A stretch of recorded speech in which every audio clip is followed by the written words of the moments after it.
Congo est dominé en actualité par ce qui se passe à l'Assemblée nationale, c'est que Jean-Marc Akabound devrait certainement répondre au niveau de la justice certainement sur demande du procureur général près la Cour de cassation.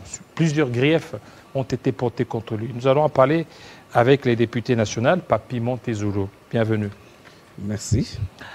Voilà, toujours fiancé au FCC.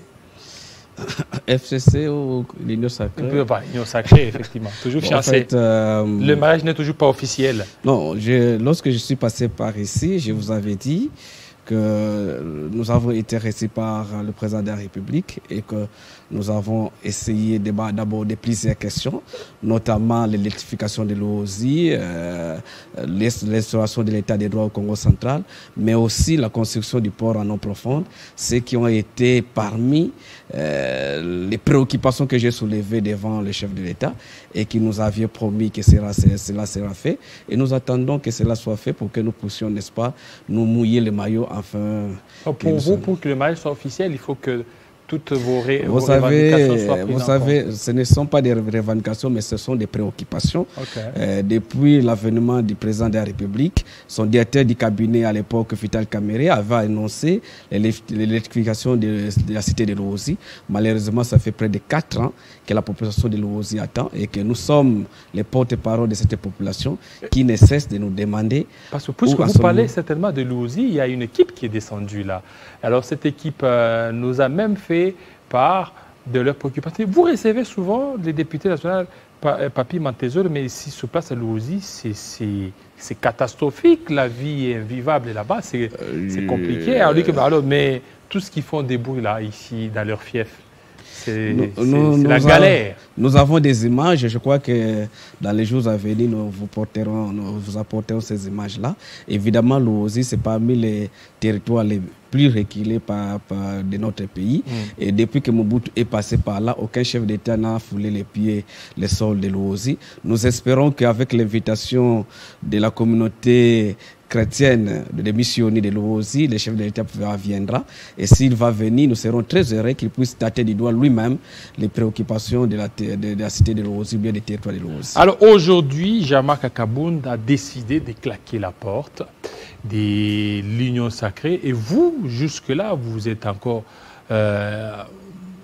au niveau des fiançailles. Pourquoi vous ne vous assumez pas? Soit vous quittez carrément l'Union Sacrée. Non.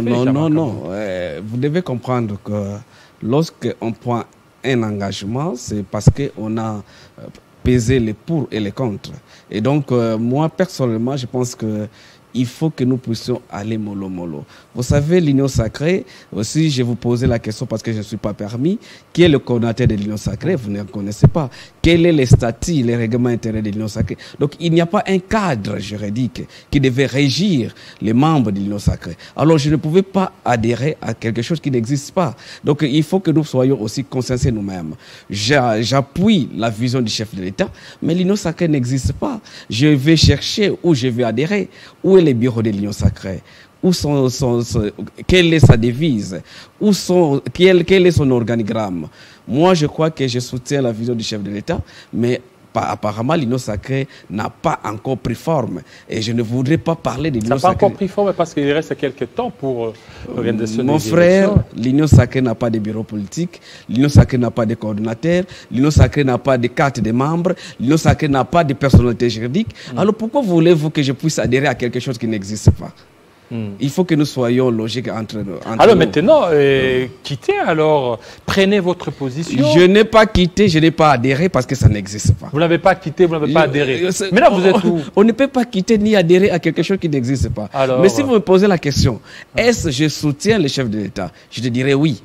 Mais alors, si vous me dites, est-ce que vous êtes dans l'Union Sacrée? Je vous poserai la question, quel est l'acte d'engagement qui fait de moi membre de l'Union Sacrée? Est-ce que ai-je une carte de membre? Est-ce que ai-je un organigramme? Ça dit tout ça. Mais voilà pourquoi peut-être on ne vous a pas voté quand vous étiez candidat au niveau du Congo central. Au Congo central, je dois vous dire, c'est parce que nous avons passé cette étape-là.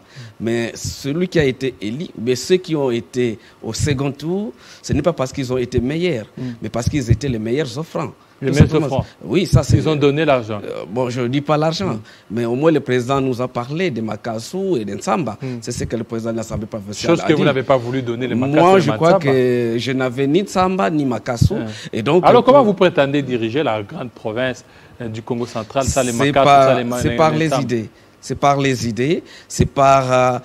vous savez, le président Félix Tshisekedi n'avait pas autant de moyens que les autres challengers, mais pourtant il est là comme président de la République. Et donc si nous allons nous baser sur les moyens financiers pour être responsables politiques quelque part, alors nous sommes mal barrés. Parce que nous pensons qu'il faut que les idées précèdent les fonds ou bien les moyens. C'est les idées qui construisent, c'est les idées qui font de l'argent. Et d'ailleurs, c'est ici que je vais profiter de saluer le gouverneur Guy Bandou qui a été élu, mais aussi lui donner conseil. Vous savez, le gouverneur Guy Bandou... Et vous n'avez pas dénoncé qu'il y a eu irrégularité. Écoutez... Donc vous êtes écoutez, républicain d'État. J'ai assumé et puis j'ai pris acte. Et donc je lui donne des conseils. Si vous voulez, le gouverneur Guy Bandou reste locataire jusqu'à ce jour à Matadi. Alors qu'il y a une maison de fonction, et moi je vais lui conseiller de ne plus être locataire et de regagner la maison de fonction. Sinon, s'il sera locataire, je crois que la province ne va pas supporter la location de cette maison. Ça, c'est de un. De deux, le véhicule de fonction n'est pas utilisé par lui. Il utilise ses propres véhicules. J'espère que la province ne va pas payer pour lui les véhicules qu'il loue. Parce qu'il a ses véhicules de fonction, il a la maison de fonction, mais il continue à utiliser et la maison à louer et les véhicules à louer. Et donc, je crois que toutes ces dépenses... Jusque-là, il ne s'est pas encore senti gouverneur. Je veux dire, toutes ces dépenses, je l'espère, ça c'est un conseil que je donne, ne seront pas imputées à la charge de la province. Et peut-être nous attendons dans les 100 jours, nous allons apprécier. Et lorsque nous allons apprécier, nous allons revenir vers vous pour, n'est-ce pas, donner notre position. On vous sent vraiment républicain, vous n'avez pas dénoncé comme on fait les autres, les élections au niveau du vous savez, lorsque... Maître Jésus, heureusement je suis devant un pasteur. Maître Jésus. Maître Jésus, on lui a demandé les miracles un jour. On a demandé à Maître Jésus de faire... Le Seigneur, c'est le maître. Oui, maître. C'est le maître. D'ailleurs, l'apôtre Pierre l'appelait maître. Oui. Donc je crois que c'est le mot qui convient. Maître Jésus, on l'a demandé de faire les miracles. Mais Maître Jésus a dit, Daniel a fait des miracles, Jérémie a fait des miracles. Est-ce qu'avez-vous changé? Consommez d'abord les miracles de Daniel et de Jésus, de Jérémie, et moi je ferai quelque chose. Donc moi aujourd'hui, est-ce ma parole vale encore? Parce que nous avons eu à faire beaucoup de bruit, nous avons dénoncé, nous avons parlé. Mais si aujourd'hui, ceux-là qui devaient représenter le peuple n'ont pas voulu porter leur choix à nous, nous voulons que nous puissions voir avec eux ce qui va advenir. Et peut-être les conséquences vont nous enseigner. Donc je garde le silence pour le moment et je crois que nous sommes orientés vers d'autres choses que de continuer à parler pour les gens qui comprennent toujours. Alors, Jean-Marc Kabound, il est mis à la disposition de la justice. Et vous êtes certainement, est-ce que vous êtes confiant par rapport à cette procédure qui est allée trop rapide là? Bon, en fait... je ne saurais pas trop commenter là-dessus. Ben, ce que je sais, lorsque un député a un problème avec la justice, la première des choses, il est invité par le bureau pour qu'il puisse être informé par rapport aux greffes qui lui sont reprochées.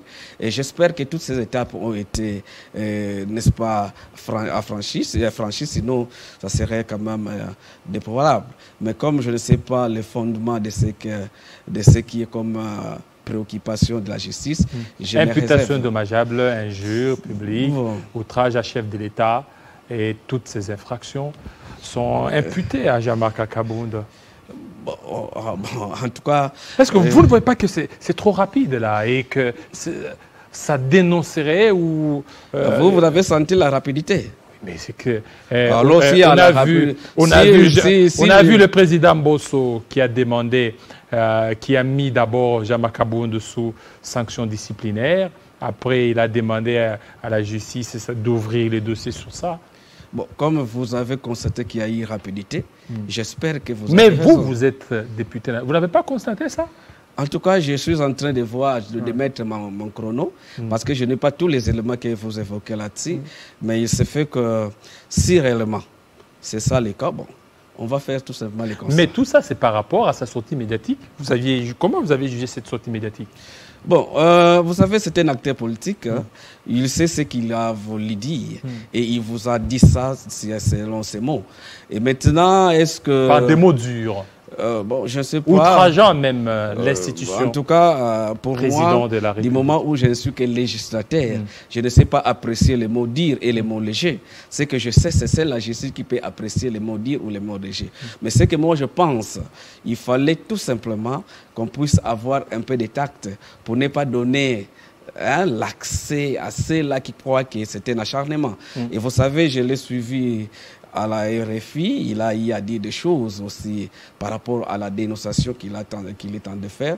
J'aurais préféré, si ça ne dépendait que de moi, qu'on puisse essayer de voir dans quelle mesure donner quand même la crédibilité à la démarche pour ne pas donner aussi une vitesse de croisière par rapport à ces dossiers. Mais maintenant que la justice pense qu'il fallait, enquêter, il fallait donner quand même, parce que la justice, c'est aussi contraindre à ce que les gens soient en ordre. Bon, moi, je ne saurais pas commenter là-dessus, mais ce qu'il a dit à dire, ça n'engage que lui, et moi, je suis un autre acteur politique, ce qui me concerne. Vous savez, moi aussi, j'ai été suspendu une fois à l'Assemblée nationale. Et pourquoi vous avez été suspendu? Et c'est parce que j'avais dénoncé le comportement du ministre de l'Intérieur de l'époque. Et donc, j'ai écopé d'une semaine de ne pas... Mais lui n'a pas été suspendu, lui directement au niveau de la justice. Bon, c'est là où nous trouvons qu'il y a quand même un problème. Et là, vous ne voyez pas que c'est comme si le Parlement est assujetti à l'institution présidente de la République, alors il y a séparation de pouvoir. Nous sommes en vacances. Le bureau a tellement d'éléments et que le bureau s'est apprécié. Et lorsque nous allons rentrer, parce que vous savez qu'à l'Assemblée nationale, nous avons un comité des sages. Lorsqu'un élu du peuple s'est méconduit, le comité des sages est là pour recadrer. Est-ce qu'il a été entendu? C'est dans ce cas-là que je me dis, pourquoi on n'a pas activé le comité des sages pour entendre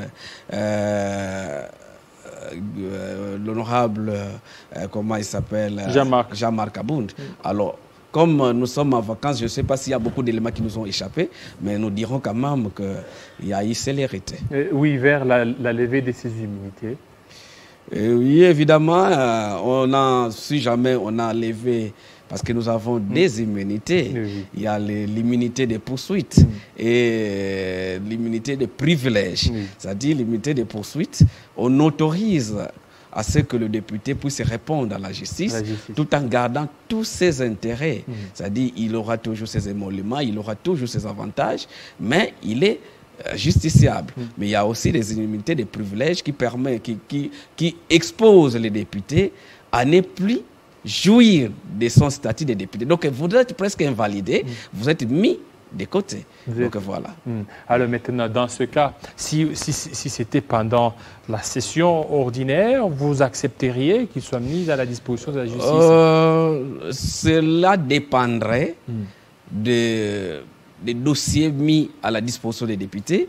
Parce que vous savez, lorsque un député est appelé à répondre à la justice, celui-ci a droit à répondre, mais à se défendre d'abord devant ses pairs. C'est-à-dire, le procureur général vient porter son accusation à l'Assemblée nationale, les députés qui est accusé répondent, les autres collègues qui veulent prendre parole vont prendre parole, puis nous allons entrer en huis clos pour, n'est-ce pas, voter. Et bon, parce que ces étapes, nous sommes en vacances, les bureaux peuvent remplacer l'Assemblée plénière par rapport à ça, mais est-ce que le bureau a permis à Jean-Marc Abound à répondre à cette invitation pour, n'est-ce pas, l'écouter? Là, je n'ai pas d'informations. Et vous ne voyez pas que c'est un récidiviste, Jean-Marc Abound? Il n'est pas à son premier forfait, il a été invalidé, puis il a été rétabli. Jean-Marc Abound n'a jamais été invalidé. Il a été, bon, en fait, il a été déchu de sa fonction de premier vice-président. Il a été déchu de sa fonction de premier vice-président. Et il a été réélu à plus de 95%. Et à ce moment-là, je dirais, est-ce que l'Assemblée nationale a bien fait ou a mal fait? Comment la même Assemblée nationale qui a déchu Abound là encore réélu à plus de 95%. Il y a problème. Donc c'est pourquoi je dis... Et puis déchu encore. Et puis il a démissionné. Il n'a pas été déchu. Donc moi je pense que comme nous sommes en vacances, je n'ai pas tous les éléments du dossier, mais j'aurais voulu qu'on puisse aussi entendre Jean-Marc Aboud pour qu'il puisse répondre au bureau, afin que nous puissions donner vraiment l'aspect démocratique à cette procédure. Donc jusque-là, vous mettez un peu en doute l'aspect démocratique dans cette démarche? Je dis bien, je n'ai pas tous les éléments du dossier. Oui. Est-ce qu'il a été entendu? Je ne sais pas. Donc, tout ce que je suis en train de dire ici, j'utilise les conditionnels. Donc, la procédure voudrait que lorsque les bureaux invitent, lorsque un député est invité à répondre, les bureaux invitent les députés concernés afin que celui-ci puisse répondre au bureau. Et lorsque le bureau va apprécier, et les bureaux d'ailleurs qui va lui remettre l'invitation du parquet afin que celui-ci puisse rendre... Alors, pour terminer avec vous, par rapport à cette question, Jean-Marc Aboud, il y a aussi dernièrement Franck Diongo qui est sorti, qui a aussi dénoncé. Vous ne voyez pas qu'il y a beaucoup d'histoires qui sont en train d'être dites? Vous savez, j'aime bien mon grand frère Franck Diongo, mais vous savez, après la sortie de la prison de Franck Diongo, en tout cas, moi, j'étais vraiment très surpris, agréablement si vous voulez. Franck Diongo a tenu une conférence de presse à l'époque où il a dit des mots juste pour apprécier le régime Félix. Alors je me pose la question, qu'est-ce qui a changé pour qu'il puisse virer à 90 degrés, plutôt à 390 degrés? Donc moi je crois qu'avec ça, bon, je prends ça avec pincette. Est-ce que c'est parce que tout le mandat du président Félix termine et qu'on n'a plus peut-être l'espoir d'être nommé, parce qu'on ne peut pas comprendre qu'on a entendu la fin du mandat pour prendre des positions. Quand même, c'est quand même suspicieux. Donc là, c'est pas sérieux de sa part. Non, c'est pas, je dis suspicieux. Suspicieux, voilà. Merci beaucoup. Papi Mantezolo, parce que vous, au moins, vous avez les francs-parler, mais jusque-là, on ne vous sent pas soit des lions sacrés ou du Front commun. Donc, vous êtes stationné, vous n'avez pas de position. Lorsque l'union sacrée aura un cadre, à ce moment-là, je vais m'engager et je vais adhérer. Mais jusque-là, je cherche comment m'adhérer. Je ne trouve pas de cadre. Mais je soutiens au moins le président de la République. Voilà, vous soutenez au moins le président de la République. Merci beaucoup, Papi Mantezolo. Merci. Voilà, cette fois-ci, on va rester toujours dans ce chapitre de Jean-Marc Aboud. Cette fois-là, c'est Madame Safi Kazadi du PRP. Tout de suite.